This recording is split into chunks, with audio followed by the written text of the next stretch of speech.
Welcome back. Thank you for staying with us. Minibus drivers are having mixed reactions to the mobile pop-up clinics as part of the national COVID-19 vaccination campaign. Officials from the Ministry of Health were at the Grosley bus terminal on Friday, giving bus operators and the ordinary St. Lucian the opportunity to get vaccinated. The mobile clinic is the ministry's latest initiative to help it reach its target of having at least 70% of the population vaccinated in the next 4 months. Mobile vaccination sites are a new strategy being employed by the Ministry of Health to help it reach its vaccination targets. The sites were launched last Saturday and are being stationed in strategic locations to give residents the flexibility to take their vaccines if they choose to do so. On Friday, officials from the Bureau of Health Education within the Ministry of Health were at the Grosley bus terminal to assist in the process. Natasha Lloyd-Felix is the director of the Bureau of Health Education. The idea is not to intervene or interrupt what they're doing, but to provide a convenient way to get vaccinated. At our mass vaccination sites, we have gotten a very positive response. However, because of the numbers we cater to, sometimes there's a bit of a delay, and we know sometimes this is a challenge for people who are about their busy days. So these sites we are doing as pop-up mobile sites are meant to be a convenient way to come in, get your vaccine while you undertake whatever activities you're undertaking that given day. The mobile clinic was also an opportunity for bus drivers to get vaccinated. Some drivers, however, were not too pleased about the short notice given by the National Council on Public Transportation. I for it 100%, but Godfrey cannot send out a memo for today for drivers to take the vaccination. You're not giving some drivers to think about it, so you're sending a memo to the president, which I'm on the Moshi bus stand, to send out this morning for us to make up our mind if to take the vaccine. Nah, it's not supposed to be so. Another bus driver encouraged his colleagues to take their doses of the vaccine. I tried to convince my drivers to take it, but a lot of them have a negative attitude towards it, but I know I have been vaccinated. I took both doses already, so who wants to take it, I guess it's their choice. Mobile vaccination clinics continue on Saturday at the JQ Rodney Bay Mall from 10 a.m. to 4 p.m. and the Soufriere Square from 9 a.m. to 3 p.m. For the Hot 7 News, Nisha Charles reporting. Thank you, Nisha. The St. Lucia Medical and Dental Association is addressing fears and claims of a shortage of some medicines on island.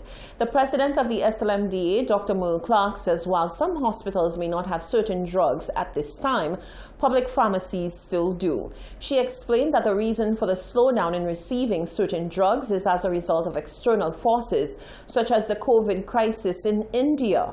St. Lucia receives the majority of its medicinal supplies from India.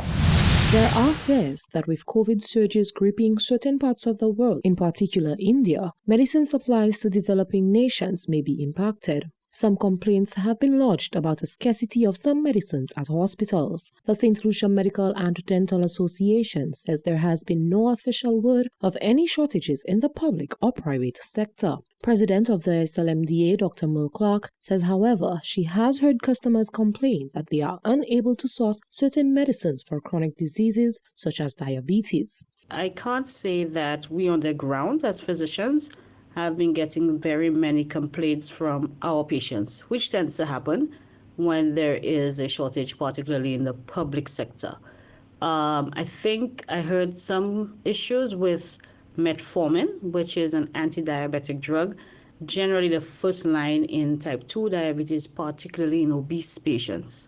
However, Dr. Clark says if the COVID-19 surge continues in India, there is a very high possibility that medicine will not be shipped out of the country. Some of this is happening because across the region, we're seeing, I think, BCG, there's an issue with that, the vaccine.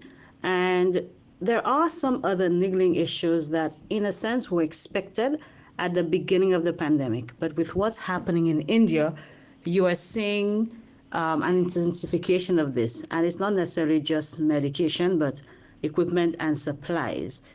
With the surge in cases in India, there are logistical issues which could result in drug shortages, but it is not very acute at this point. She reassures the public that in the event that it does come to the point of an actual shortage and the drugs cannot be sourced, physicians are more than capable of finding alternatives that will be just as effective. That being said, as physicians, we train to find something different, a variable. So if you do have a shortage of metformin at some point, for example, there are multiple classes of anti-diabetic drugs. There's insulin, there is sitagliptin, which is available now in the public system. There are different classes of drugs that can be used as alternatives in the interim. That is not always the case for every drug, but in the case of the prevalent chronic non-communicable diseases, we generally can find an alternative. But I have to say, on the ground, we have not been receiving very many complaints. Perhaps that time is to come and preparations need to be made for that, but there are alternatives that can be used. At this point, Dr. Clark says there is absolutely no need for panic. Reporting for Hot 7 News, I am Genevieve Gonzalez. Minibus operators continue to clamor for the COVID-19 relief that was promised to them by the government of St. Lucia. The president of the Gros-Islet Minibus Owners Association says drivers continue to express frustration, and he believes that this may be one of the reasons why drivers across the island are flouting COVID-19 protocols. Genevieve Gonzague has more in this report. In September 2020, operators within the public transportation sector received the much-anticipated fuel rebate after much lobbying. Shortly after, drivers began dialogue to receive some sort of package that would augment the effect that the COVID-19 pandemic was having on the transportation sector. 18 months into the pandemic, key players in the sector say they feel like they are being taken for a joyride. The president of the Gros-Islet Minibus Owners Association, Danny Edward, has made a call for drivers to be given the relief they were promised. Just for the record, we would rather get an increase in passengers, but yes, we are still interested in the COVID relief. The last talk I had with the with National Council concerning that, they said they were still in discussion with the government, and that is the last I've heard on that issue. But I want to say that the drivers are frustrated. They are at the boiling point right now. As the country continues to try to mitigate the spread of COVID-19, drivers are still mandated to carry 10 passengers. However, there have been many complaints that drivers have been operating at full capacity. Edwards says some drivers have decided to take matters into their own hands as they feel their plight is not being heard by officials. Hence the reason why you are seeing so much of the protocols being broken, because drivers are saying that government not meeting them halfway. They are frustrated, and the reason for we're getting a lot of complaints where drivers are not adhering to the 10 passengers.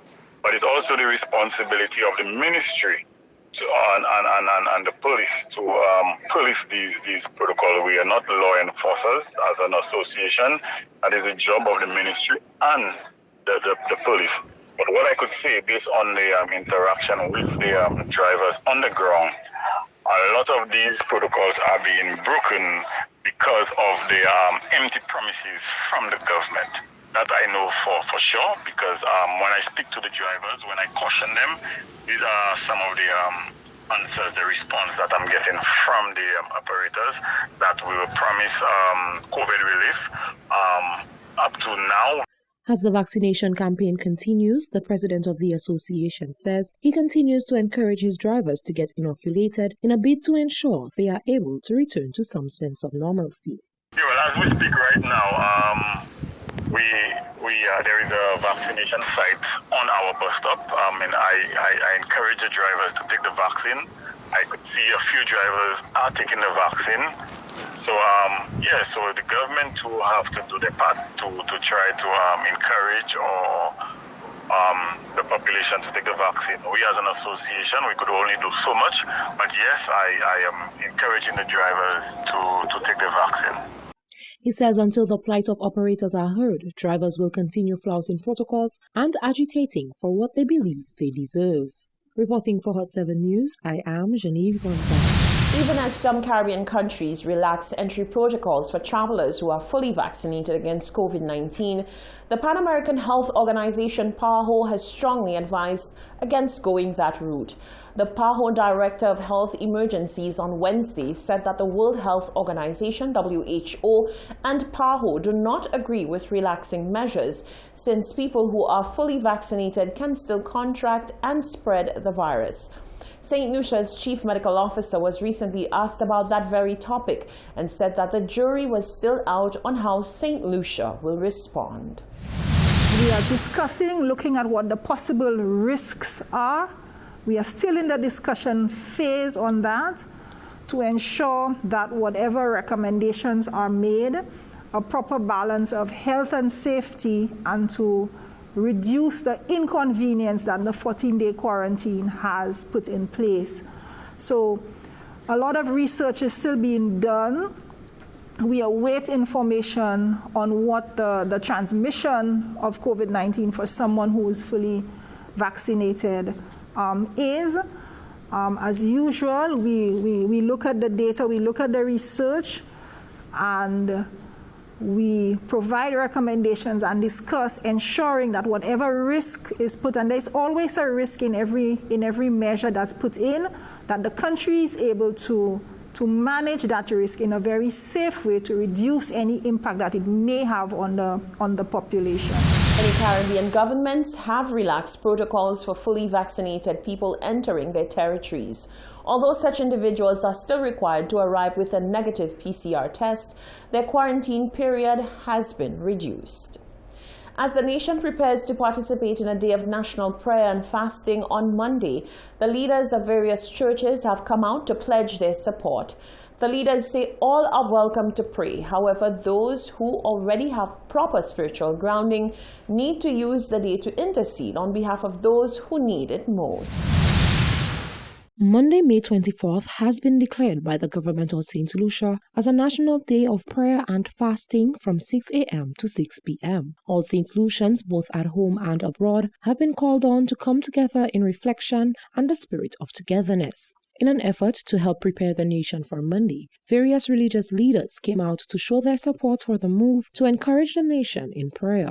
Reverend Benedict Chavatis explained that it always shows great faith when a country decides to band together in spiritual warfare. It's really good to hear and to know that faith is now being exercised from the perspective of government. And the Bible puts it this way: when a nation's leaders fear God, the people have a chance of being in safety. I must compliment the government and every other government you could think that would do that. Whenever we talk about prayer, I remember former Prime Minister Dr. Kenny Anthony. Whenever I spent time with him and we would pray, he would say to me, Pastor Ben, the greatest gift you could give to anybody is the gift of prayer. And when you hear that from a nation's leader, it stirs your spirit to realize, oh, we have hope on the horizon. Assistant Parish Priest in Soufriere, Father Albert Smith, explains that prayer is a lifestyle, and while it can be adopted and done, not everyone shows the discipline to adopt the lifestyle. Personally, I do not think that we are ready to pray, because I do not think we have accepted the circumstances that we are in. There is always a need for prayer. Always a need for prayer, because prayer is something that is constant, never stop. The Catholic Church has a tradition where prayer is round the clock, you know, and one of the beautiful things, you know, with us, you know, when we have Mass on a morning here, so for example, Soufriere, we have Mass at 6:30, various parts of the world have been praying because they're ahead of us. So there's constant prayer. But I don't think as a people, as a nation, I do not think we have seen the need for prayer, because, you know, I don't think prayer is encouraged enough. On the other hand, Seventh-day Adventist Church Pastor Quidley Morris says all and sundry should join the effort, as the deliverance from all the ills that the society is going through can only come from God. Anytime there is a call for prayer, everybody should fall in and pray, because prayer is talking to God. We have always been praying for this nation. We've never stopped praying. When the Prime Minister called to prayer, it's just a matter of praying again, and we embrace that. we understand what our country is going through now.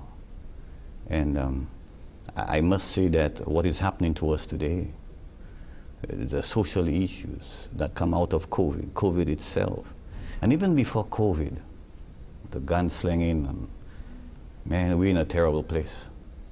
So it's important that we understand our only relief and help can come from God. This Day of National Togetherness in Spirit is expected to feature participation from all local faith-based organizations with church services, gospel performances, prayer, spoken word and testimonies, and will be carried live via the National Television Network, partner stations, and through live streaming. Reporting for Hot 7 News, I am Genevieve Gonzague. This is the Hot 7 TV Nightly News. Stay with us. There's more news after the break.